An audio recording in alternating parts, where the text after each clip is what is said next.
Ruas TV, rutin walaupun sedikit. Alhamdulillah, wassalatu wassalamu ala rasulillah wa ala alihi wa sahbihi wasallam, wa ba'du. Rabbi syrah li sadri wa yassir li amri wahlul uqdatan min lisani yafqahu qawli. Alhamdulillah, puja dan puji syukur untuk selalu kita panjatkan kepada Allah Subhanahu wa Ta'ala yang masih terus memberikan kepada kita, mencurahkan kepada kita berbagai macam karunia-Nya, berbagai macam nikmat-Nya, yang alhamdulillah dengan semua nikmat dan karunia tersebut, maka kita sampai detik ini, sampai saat ini masih terus bisa beraktivitas, baik dalam bentuk aktivitas ibadah kita kepada Allah untuk akhirat kita, ataukah aktivitas duniawiyah kita tentu untuk kelengkapan hidup kita.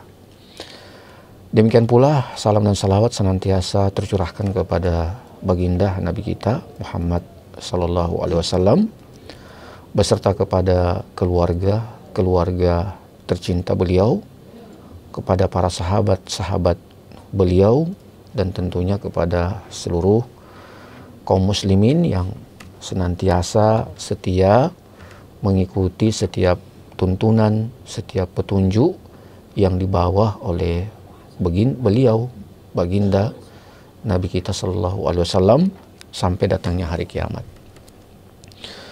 Nah, para pemirsa Ruas TV dimanapun Anda berada, pada kesempatan yang berbahagia ini kita akan kembali membahas tentang segmen tokoh-tokoh Islam yang tentu telah memberikan sumbangsih, telah memberikan kontribusi yang sangat besar pada baik itu penyebaran Islam itu sendiri, ataukah ilmu pengetahuan Islam itu sendiri, ataukah dakwah Islam itu sendiri, atau berbagai sumbangsi, kontribusi yang telah mereka berikan dari para tokoh-tokoh tersebut untuk umat Islam dan tentunya untuk umat manusia secara umum. Nah, tokoh Islam yang kita akan kaji pada kesempatan yang berbahagia ini adalah seorang tokoh ulama yang sungguh luar biasa, ya, akan keutamaan yang dia miliki atau yang beliau miliki, yaitu Fudail bin Iyad rahimahullahu ta'ala. Nah, inilah ya tokoh Islam yang kita akan angkat, ya, biografi beliau, kehidupan beliau, ya, tentang ilmu beliau yang tentunya mudah-mudahan ya bahwa apa yang kita bisa baca, apa yang kita bisa dengarkan daripada ketokohan daripada seorang Fudail bin Iyad ini bisa memberikan kepada kita banyak inspirasi, ya, yang tentu untuk kebaikan dan untuk kemaslahatan diri kita dan hidup kita. Nah, kita akan mulai dari menyebutkan tentang nama beliau. Ya, beliau disebutkan bernama Abu Ali Fudail bin Iyad bin Mas'ud bin Bishr At-Tamimi Al-Yarbu'i Al-Khurasani. Beliau berasal dari pinggiran kota Muru yang disebutkan juga, ya, ada yang mengatakan bahwa beliau itu dilahirkan di kota Samarkand, ya, yang tentu Samarkand ini merupakan satu kota yang memang di situ banyak lahir para ulama-ulama besar dalam sejarah Islam, ya, dan memang kota-kota ya seperti kota Mekah, kota Madinah, ya, Kufah, Irak, ya, Samarkand ini memang bisa dikata sebagai kota yang di mana di situ banyak lahir tokoh-tokoh ulama Islam, baik itu ulama dakwah, ya, ataukah ulama ilmu pengetahuan yang lainnya. Nah, beliau tumbuh besar di kota Abyur, ya, yang kemudian beliau juga banyak menulis riwayat hadis di kota Kufah, ya. Kemudian beliau berpindah ke kota Mekah dan bermukim di sana sampai wafat, ya. Jadi inilah perjalanan bagaimana beliau sampai ke kota suci Mekah, ya, yang memang juga bisa dikata sebagai pusat ilmu pengetahuan Islam ketika itu, pusat peradaban Islam ketika itu, yang memang dari kota Mekah dan Madinah ini terpancarlah sinar Islam, ya, yang sampai memenuhi seantero penjuru dunia, yang sampai juga di negeri kita tercinta. Adapun dari perjalanan tentang keilmuan beliau, ya, kita akan mencoba sedikit tentang riwayat hidup beliau, ya. Nah, disebutkan dalam banyak referensi, ya, dan ya, kalau sudah begitu referensi yang begitu banyak menceritakan tentang kehidupan beliau, nah inilah yang tentu menjadi satu pegangan kita, ya, dengan banyaknya referensi yang sampai kepada kita tentang bagaimana sebenarnya riwayat hidup, ya, daripada seorang Fudail bin Iyad. Nah, disebutkan, ya, bahwa beliau sebelum menjadi seorang ulama Islam, ya, sebelum menjadi seorang tokoh Islam, disebutkan bahwasanya Fudail bin Iyad itu adalah seorang yang, ya, mungkin bisa dikata sebagai orang yang sama sekali dari sikap perbuatan yang beliau disebutkan dalam banyak referensi itu sama sekali belum mencerminkan diri beliau sebagai seorang yang alim, ya, sebagai seorang tokoh Islam yang kemudian banyak memberikan pengaruh pada Islam itu sendiri, ya. Bahkan dalam banyak referensi yang saya baca, ya, bahwasanya dahulu beliau adalah seorang yang, ya, bisa dikata pekerjaan beliau itu adalah satu pekerjaan yang, ya, mungkin dalam bahasa kita, ya, suka mengambil atau suka melakukan satu bentuk, ya, ada yang mengatakan dalam beberapa referensi itu perampokan, ya, sampai seperti itu, ya.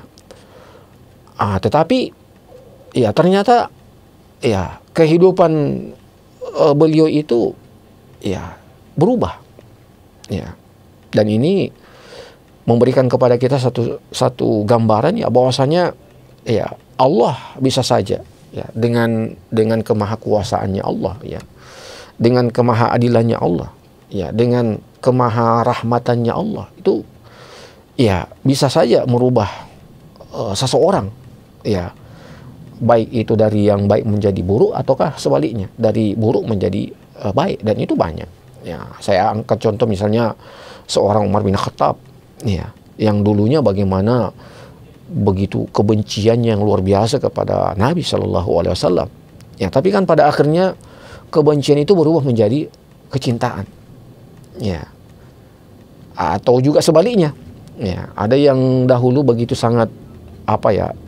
begitu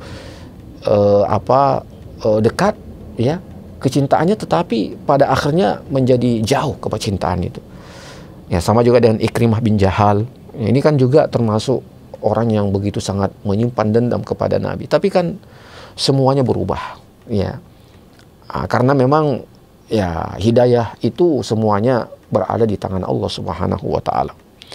Makanya saya mengingatkan kepada kita semua tentang satu sabda Nabi, ya, bahwa disebutkan, ya, dalam satu riwayat, ya, bahwasanya kalau kita mencintai, ya, ahbib habibaka haunan ma asa an yakuna bagidaka yauman ma, ya, jadi seperti itu. Artinya apa, ya, ahbib habibaka haunan ma, artinya kalau kita mencintai seseorang, maka jangan terlalu begitu dalam cinta kita, ya, karena bisa saja dia akan berubah menjadi orang yang kita benci, ya. Sama dengan misalnya Fir'aun dengan Musa, Ya, Nabi Musa itu adalah seorang yang sejak kecil ketika beliau dihanyutkan oleh sang ibunda tercinta, ya. Beliau diasuh ya, dibesarkan di dalam istana Firaun. Tapi kan pada akhirnya Firaun yang sangat benci kepadanya, bahkan ingin membunuh Nabi Musa. Ya. Juga sebaliknya, ya, abgid bagidaka haunan ma asa an yakuna habibaka yauman ma. Ya, jadi seperti itu juga sebaliknya. Kalau kita membenci seseorang, ya jangan terlalu besar kebencian kita, karena bisa jadi dia akan menjadi orang yang kemudian kita cinta kepadanya. Nah, sama juga dengan Fudail bin Iyad. Jadi kehidupan itu tidak selamanya orang ketika dia dari awalnya baik selamanya akan baik. Tidak, semuanya berada di kekuasaan Allah. Allah bisa saja merubah, ya, kehidupan seseorang dari baik menjadi buruk, ataukah sebaliknya dari buruk menjadi baik. Tapi kan ya kita semua tentu berharap ya bahwasanya kita ini selalu berada pada petunjuk Allah untuk berada pada jalur-jalur kebaikan. Nah, jadi disebutkan ya bahwasanya beliau ini adalah seorang bekas perampok, ya, sampai seperti itu, ya, bekas perampok, ya. Tapi kan tadi saya katakan bahwasanya ya ternyata kehidupan manusia itu semuanya bisa berubah ketika Allah berkehendak, ketika Allah berkeinginan. Nah, itu terjadi pada diri Fudail bin Iyad. Ya, itu terjadi pada beliau, Fudail bin Iyad. Disebutkan ada satu kisah yang sangat kemudian menjadi kita katakan dia menjadi sebab utama kenapa kemudian Fudail bin Iyad ini mendapatkan hidayah, ya, mendapatkan petunjuk dari Allah Subhanahu wa taala. Yaitu ketika dia ingin melakukan aktivitas beliau, ya, merampok dengan teman-teman beliau, ya. Nah, beliau mendengar dari rumah atau dari tempat di mana rumah yang akan atau tempat yang akan dia ambil atau akan dia rampok itu, dia dengarkan ada bacaan Al-Quran yang dia dengar. Iya. Dimana ketika itu pemilik barang itu atau pemilik rumah itu membaca firman Allah Subhanahu wa taala dalam surah Al-Hadid ayat yang ke-61, yaitu firman Allah Subhanahu wa taala, ba'da auzubillahi minasyaitonir rajim, alam ya'ni lil ladzina amanu an takhsha'a qulubuhum li zikrillah wa ma nazala minal haqq. Ya. Jadi itu yang beliau dengar, ya. Ya, yang beliau dengar dari bacaan orang yang memiliki barang tersebut atau pemilik daripada rumah itu. Alam ya'ni lil ladzina amanu an takhsha'a qulubuhum li zikrillah wa ma nazala minal haqq. Ya, artinya adalah tidakkah mereka, ya, yaitu mereka yang beriman kepada Allah. Ya, jadi ketika itu Fudail bin Iyad adalah orang yang seorang muslim, ya. Cuma kan ya mungkin pengaruh daripada lingkungan beliau atau pengaruh daripada teman-teman beliau atau mungkin kondisi ketika itu yang sangat sulit, ya, sehingga kemudian beliau jatuh pada perbuatan, ya, merampok seperti itu. Nah, di hati yang paling dalam pada diri seorang Fudail bin Iyad ketika mendengar firman Allah, alam ya'ni lil ladzina amanu an takhsha'a qulubuhum li zikrillahi wa ma nazala minal haqq. Tidakkah orang-orang yang beriman itu, ya, yang ketika mereka, ya, mendengar ayat-ayat Allah dibacakan kepada mereka atau mereka mendengar ayat Allah, firman Allah, ya, dan apa yang diturunkan kepada mereka orang-orang beriman itu dari ayat-ayat Allah dari Al-Quran, ya, untuk hati mereka itu sadar, ya, untuk hati mereka itu, ya, menjadi, ya, bersih, ya. Nah, dari ayat itulah kemudian beliau sadar, ya, beliau sadar, kemudian beliau sempat mengatakannya bahwasanya, ya, Allah Subhanahu wa taala telah mengatur kepada saya rezeki, ya, dan tidak mungkin rezeki itu, ya, tidak saya dapatkan, ya. Kan, ya, pekerjaan sebagai seorang perampok kan itu, ya, salah satu faktor sebabnya karena tidak memiliki iman yang kuat tentang masalah rezeki itu. Ya, tidak memiliki iman yang kuat tentang masalah rezeki. Ya, makanya merampok, mencuri. Ya, padahal ya sebenarnya ya apa yang berkaitan dengan rezeki kita, ya itu sudah Allah atur, itu sudah Allah siapkan. Ya, bahwa sebelum penciptaan langit dan bumi ini ya Allah sudah mengatur kita punya rezeki, tidak akan wafat kita, tidak akan mati kita sebelum semua rezeki yang telah Allah tetapkan kepada kita itu Allah berikan dan kita dapatkan. Ya. Nah, jadi dari firman Allah yang telah beliau dengarkan tadi dari seorang disebutkan, ya beliau mendengar ayat itu. Alam ya'ninil lazina amanu an takhsha'a qulubuhum li zikrillahi wa ma nazala minal haqq. Ya. Maka ya dari ayat itu kemudian akhirnya beliau sadar. Iya. Sampai kemudian beliau berjanji, berikrar, ya bahwasanya setelah peristiwa itu dia tidak akan lagi mengulangi perbuatan merampok yang selama ini dia lakukan. Ya. Ini subhanallah. Ya, dan memang ayat Al-Qur'an itu salah satu i'jazul Qur'an. Ya, salah satu i'jazul Qur'an bahwasanya ayat-ayat Al-Qur'an itu ketika masuk ke dalam hati kita, hati orang-orang beriman itu ya sungguh begitu sangat luar biasa kekuatannya. Ya, orang-orang kafir saja di masa Nabi SAW tidak mendustai itu. Ya, ayat-ayat Al-Quran yang dibacakan oleh Nabi kepada mereka, mereka tidak dustai. Ya, mereka tidak ingkari itu bahwa ayat itu betul datangnya dari Allah, dari Sang Khalik, bukan dari seorang Muhammad, bukan dari manusia ayat itu. Itu mereka sadar, itu mereka tahu. Ya, karena kekuatan Al-Qur'an itu sungguh sangat luar biasa. Ya. Dan hari ini juga kita lihat itu.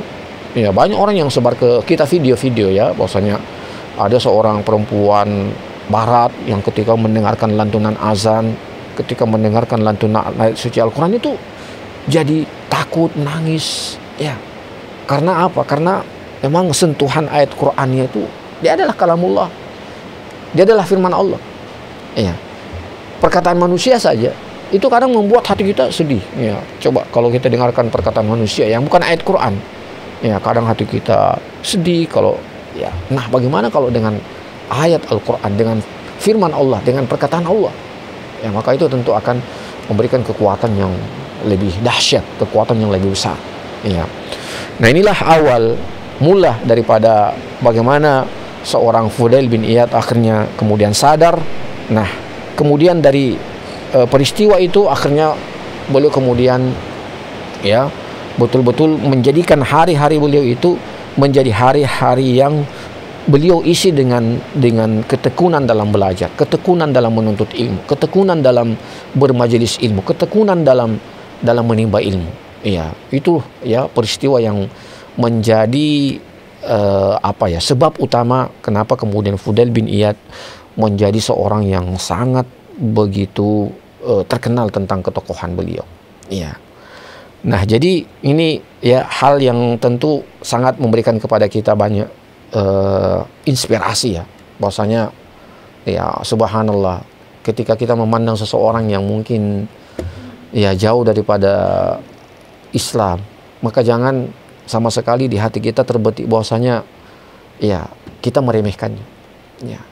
Tidak boleh seperti itu. Karena apa? Karena bisa saja orang yang kita anggap ya mungkin sama sekali tidak ada manfaatnya untuk Islam, bisa saja Allah merubah nasib orang tersebut menjadi orang yang begitu sangat punya jasa, punya sumbangsi, punya kontribusi yang luar biasa kepada Islam. Iya. Dan di sini juga memberikan kepada kita inspirasi ya bahwasanya ya kita tidak boleh takabur, kita tidak boleh sombong dengan diri kita yang kita dapati hari ini mungkin lebih baik daripada orang lain. Ya, kita tidak boleh. Ya, karena hati kita ini berada pada jari jemari Allah Subhanahu wa taala. Inna quluba bani Adam baina asabi rahman. Sesungguhnya hati-hati anak cucu Adam itu berada di antara jari jemari Allah Subhanahu wa taala.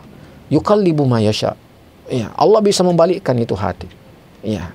dari baik menjadi buruk atau dari buruk menjadi baik, semuanya itu ya ada pada kekuasaan Allah Subhanahu wa Ta'ala. Ya, makanya dalam hal kita melihat tentang orang di sekitar kita, melihat orang di lingkungan kita, ketika mungkin dia masih terjatuh pada perbuatan keburukan, jangan pernah kita meremehkannya.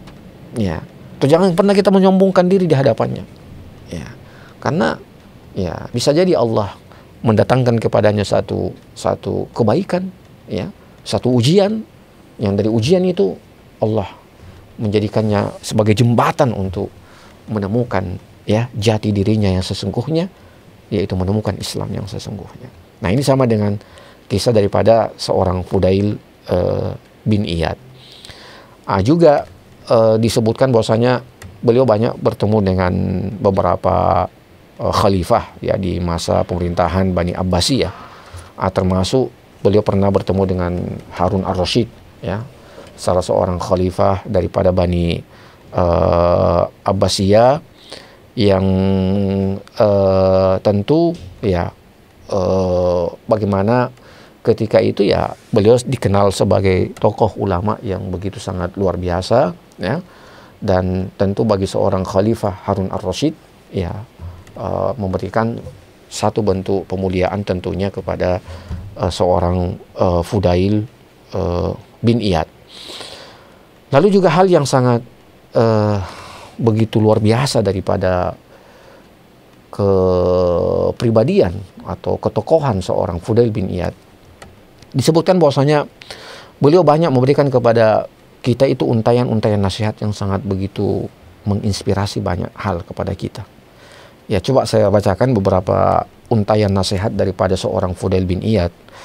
Beliau mengatakan dalam sebuah perkataan beliau mengatakan, ittabi turuqal huda wa la yadurruka qillatas salakin wa iyyaka wa turuqad dolalah wa la taktar bi kasratil halikin. Nah, ini perkataan daripada seorang Fudail bin Iyad yang artinya bahwasanya ikutilah jalan hidayah dan sedikitnya orang yang menitinya tidaklah membahayakanmu. Hati-hatilah dengan jalan-jalan kesesatan dan jangan terkecoh dengan banyaknya orang yang binasa di dalam kesesatan tersebut. Ini disebutkan dalam kitab Al-I'tisam, ya, yang ditulis oleh Al-Imam Asy-Syatibi. Ya, itu disebutkan ya bahwasanya ini nasihat yang sangat luar biasa yang beliau sampaikan kepada kita. Ittabi turuqal huda. Ya, ikutilah jalan petunjuk. Ya. Wala yadurruka qillatas salikin. Dan jangan sampai ya membuatmu risau, membuatmu gelisah dengan orang yang sedikit dalam meniti jalan petunjuk itu. Ya, jangan sampai membuat kita ragu dengan jalan itu ketika sedikit orang yang melewati jalan kebaikan itu. Ya, dan memang kenyataannya seperti itu. Ya, orang yang meniti jalan kebenaran, orang yang meniti jalan kebaikan itu sangat sedikit dibandingkan dengan orang-orang yang meniti jalan keburukan. Orang-orang yang meniti jalan kesesatan itu sangat sedikit. Orang yang meniti al-huda, turuqul huda, itu sangat sedikit. Ya, dibandingkan dengan yang ya tidak meniti jalan kebaikan itu. Maka itu tidak boleh membuat kita khawatir. Ya. Dengan sedikitnya orang yang mengikuti jalan kebaikan itu. Bahkan disebutkannya ada beberapa nabi ketika mereka dibangkitkan pada hari kiamat kelak, itu tidak ada pengikut. Ya, tidak ada pengikutnya.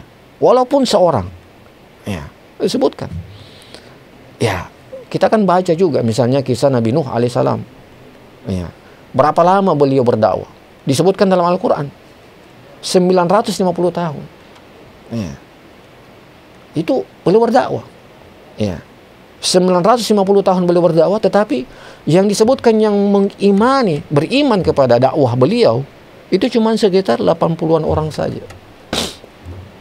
Ya, dari sekian banyak orang ketika itu, yang beriman cuma 80 orang. Ya.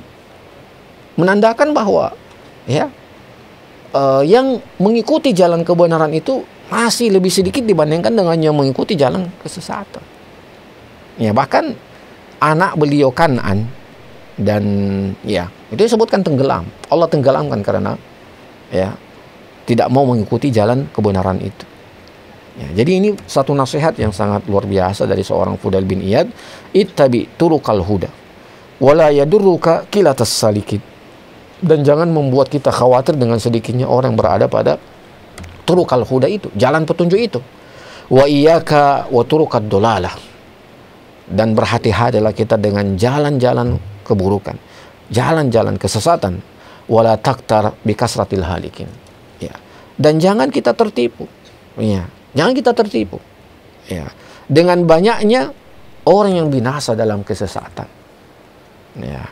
Jadi ini menghibur tentunya ya bagi kita yang mungkin alhamdulillah mendapatkan petunjuk dari Allah, ya, mendapatkan hidayah dari Allah. Ini jadi penghibur bagi kita. Ternyata ya memang seperti itu sudah sunnatullah. Ya, bahwasanya orang yang meniti jalan kebaikan, jalan kebenaran itu ya tidak sebanyak dengan orang yang meniti jalan kesesatan ataukah jalan keburukan. Ya, ini satu nasihat yang sungguh luar biasa ya, sehingga menghibur hati kita, diri kita ya, ketika kita bisa konsisten, kita bisa istiqomah di jalan kebenaran ini walaupun sedikit yang ya berada pada jalan kebaikan itu, pada jalan kebenaran itu. Ya. Kita ya harus kuat ya. Ada juga nasihat beliau. Beliau mengatakan bahwasanya ya carilah kawan sejati. Ya. Ini perkataan beliau ya, bahwasanya beliau mengatakan ya dalam suatu perkataan beliau, jika engkau ingin mencari kawan sejati, maka lakukanlah hal yang membuat dia tersinggung. Ya. Jika engkau lihat orang tersebut bersikap sebagaimana mestinya, maka jadikanlah dia sebagai kawan dekat. Namun ya, kiat di atas tidak berlaku lagi di zaman ini. Nah, ini ada sedikit ya komentar ya tentang apa yang beliau ungkapkan tadi. Ya, bahwasanya zaman sekarang ini jika engkau melakukan hal yang membuat dia tersinggung, dia langsung berubah menjadi musuh seketika itu juga. Ya. Nah, jadi subhanallah, kita diminta untuk apa? Untuk mencari kawan sejati.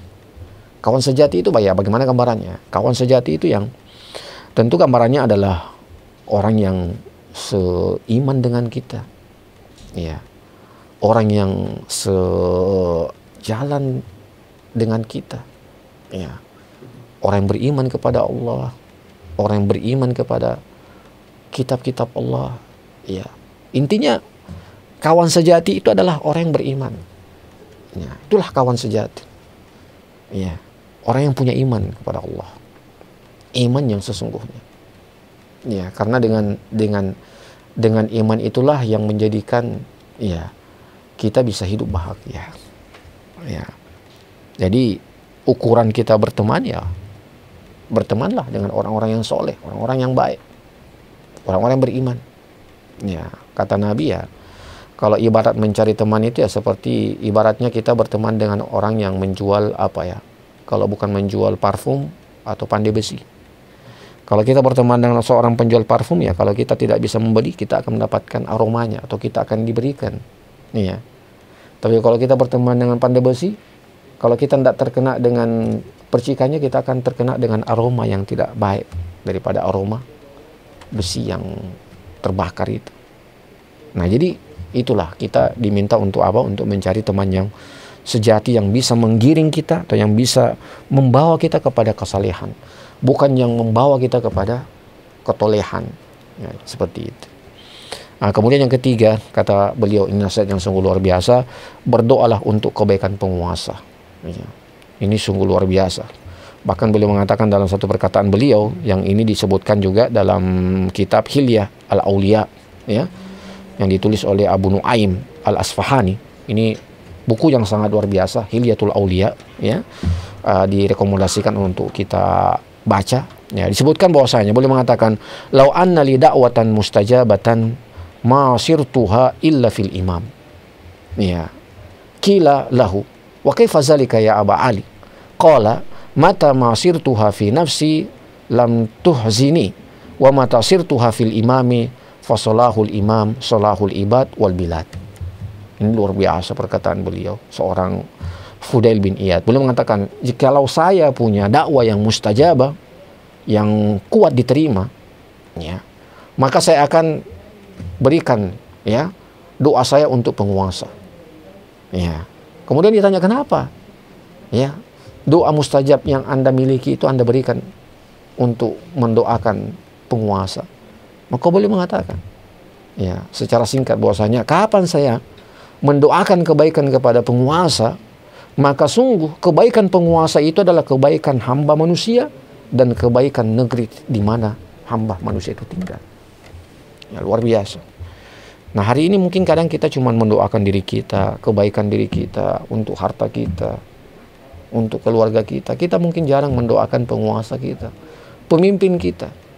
Padahal ya, pemimpin itu kapan dia baik, maka kebaikan pemimpin itu akan memberikan kepada kebaikan rakyat, akan memberikan kebaikan pengaruh kepada negeri ini kalau pemimpinnya itu baik.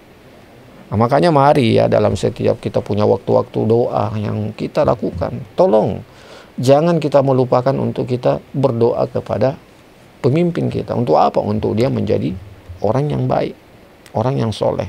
Karena kesolehannya itu akan berpengaruh kepada umat, berpengaruh kepada negeri. Ya, makanya ini satu nasihat yang sungguh luar biasa yang beliau pernah sampaikan.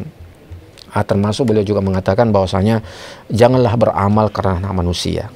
Ya, ini satu nasihat yang luar biasa. Beliau mengatakan jangan beramal karena manusia. Ya, beliau mengatakan tarkul amal min ajlin nasi riaun. Ya, jadi meninggalkan amal karena manusia itu adalah ria. Wal amalu min ajlin nasi syirkun. Ya, adapun beramal karena manusia itu adalah syirik. Ya. Wal ikhlasu an yu'afikallahu anhuma. Adapun ikhlas, maka Allah jauhkan dari kedua sifat tadi, riya dengan ya syirik. Ya. Jadi perhatikan ya. Jadi beliau mengatakan tarkul amal min ajlin nas riya. Meninggalkan amal karena manusia adalah riya. Wal amalu min ajlin nasi syirkun. Ya. Dan beramal karena manusia itu adalah kesyirikan. Nah, jadi kadang kita sulit ya keluar dari dua jebakan ini. Kadang kita meninggalkan amal karena manusia, padahal itu adalah riya. Ya. Itu adalah riya. Ya. Karena kita ya, saya kan nanti dilihat orang, itu riya. Ya. Dan lebih parah lagi kalau al-amal min ajlin nas, beramal karena manusia, makanya ini adalah syirik. Ya. Nah, jadi wal ikhlasu an yu'afikallahu anhuma. Nah, seperti itu yang beliau sampaikan. Nah, kemudian yang paling terakhir, para hadirin Ruas TV yang dimuliakan oleh Allah Subhanahu wa taala dimanapun Anda berada, bahwa beliau disebutkan banyak murid-murid beliau. Ya, ternyata salah satu murid daripada murid beliau adalah Al-Imam Syafi'i. Ya, karena beliau disebutkan wafat tahun 187 Hijriah, sementara Imam Syafi'i itu lahirkan 150 Hijriah. Jadi memang ada beberapa tahun ya pertemuan antara, apalagi beliau tinggal di Mekah, dan Mekah memang menjadi tempat di mana Al-Imam Syafi'i menuntut ilmu. Ya, jadi memang Imam Syafi'i tentu tidak terlepas ketokohannya daripada salah satunya adalah Fudail bin Iyad, yang mungkin beliau banyak belajar hal daripada seorang Fudail bin Iyad, ya, sehingga Imam Syafi'i menjadi seorang tokoh yang sangat besar. Nah, kemudian yang paling terakhir, ya, beliau disebutkan juga punya banyak murid-murid. Ya, ternyata guru-guru juga beliau banyak. Ada Sulaiman At-Tamimi, ada Yahya Al-Ansari, ada Sufyan As-Sauri. Ini ya guru-guru beliau. Nah, ini mungkin para pemirsa Ruas TV dimanapun Anda berada, ya, semoga selalu diberikan karunia kesehatan, umur yang panjang, kekuatan, ya, keistiqomahan, ya, keikhlasan oleh Allah Subhanahu wa taala, karena memang kita berada pada fase, pada zaman yang memang butuh kesabaran dalam menjalani setiap bentuk amal soleh, bentuk ketaatan kita kepada Allah Subhanahu wa taala. Nah, saya kira demikian yang bisa kami sampaikan. Saya undur diri, ucapan terima kasih kepada seluruh audiens, seluruh pemirsa Demikian pula kepada para kru Ruas TV yang setia membersamai kami di studio ini, dan tentu bisa berjalan dengan baik siaran ini tentu tidak lepas daripada kerja-kerja para kru di Ruas TV. Barakallahu fikum wa jazakumullahu khairal jaza. Ya, saya tutup dengan doa penutup majelis. Subhana rabbika rabbil izzati amma yasifun. Wassalamun ala mursalin walhamdulillahi rabbil alamin. Wassalamualaikum warahmatullahi wabarakatuh.